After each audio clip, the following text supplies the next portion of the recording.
Internet video giant Netflix announced a defensive maneuver Monday designed to fend off famed corporate raider Carl Icahn, who has amassed a sizable stake in the company and suggested it should be sold.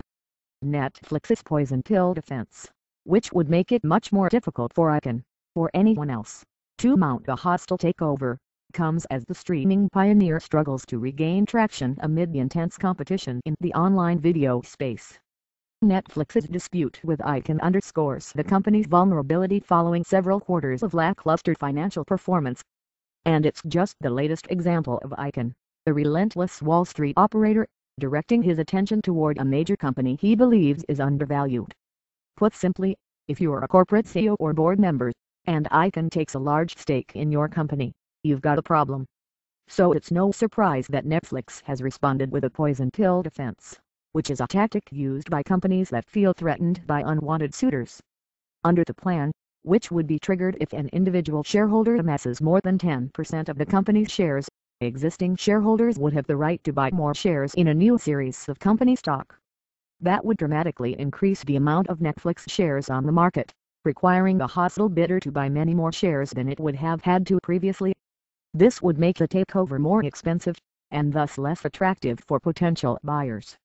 In a statement Monday, Netflix said its action is intended to protect Netflix and its stockholders from efforts to obtain control of Netflix that the board of directors determines are not in the best interests of Netflix and its stockholders, and to enable all stockholders to realize the long-term value of their investment in Netflix.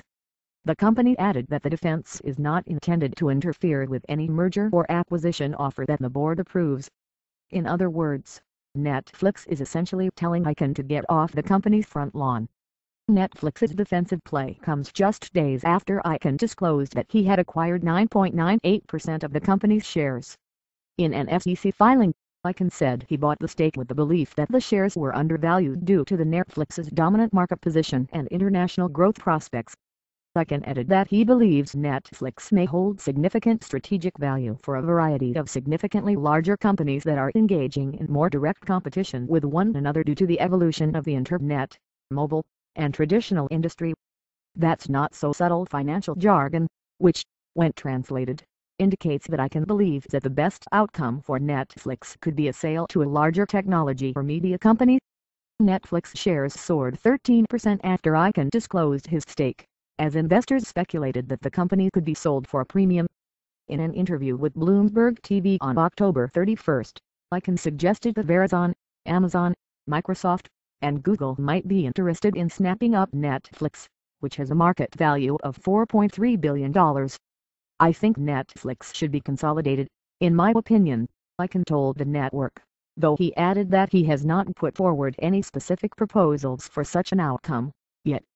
Barclays analyst Anthony DeClement believes that Icahn could eventually be successful in his quest to put Netflix on the block. Due to the fundamental changes facing the business today, including increased domestic competition and rising content costs, we believe other shareholders would be willing to partner with Icahn in his efforts to force a sale, DeClement wrote in a note to clients. But other analysts have questioned why any of the big tech or media giants would want to buy Netflix. Subscription streaming of premium video content is simply not a core component of any of these companies, meaning the question is not how these companies could help Netflix, but how owning Netflix would help them sell devices from smartphones to tablets to gaming systems, BDIG's Rich Greenfield wrote in a note to clients.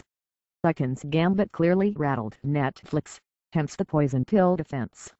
For his part, Icahn is not amused by the company's reaction, and he issued a blistering statement in an SEC filing Monday afternoon, in which he blasted the poison pill. He called the move an example of poor corporate governance, and added that he found the move particularly troubling due to its remarkably low and discriminatory 10% threshold. Icahn also called for the company's directors to be elected at the same time, as opposed to the current system, in which board elections are staggered, which means that it would take 2 years for Icahn to obtain the majority of the board. Netflix was an early pioneer in online video streaming, but the company faces increasing competition from powerful content companies and internet rivals like Comcast, Verizon, Blockbuster/Dish Network, HBO, and Amazon.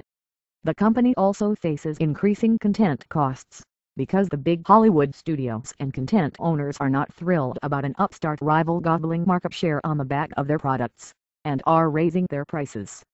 Last month, Netflix reported that quarterly profit had plunged, in part because the company is adding fewer streaming video subscribers than it had expected. It was just the latest stumble for the company. Last year, Netflix ignited a firestorm after raising prices by 60% on customers who subscribed to the joint DVD by mail and online streaming package. Then, the company was forced to scrap plans to rename its DVD service Quickster and spin it off, after customers revolted against the plan. After seeing its stock price rise above $300 as recently as July of 2011, Netflix shares have returned to earth, and are now trading below $80. This is a classic Icahn scenario, in which he identifies a company he feels is undervalued, and then moves in to agitate for management reform or an outright sale. Earlier this year, he was instrumental in forcing troubled energy giant Chesapeake to shake up its board, in a move that was widely praised by analysts.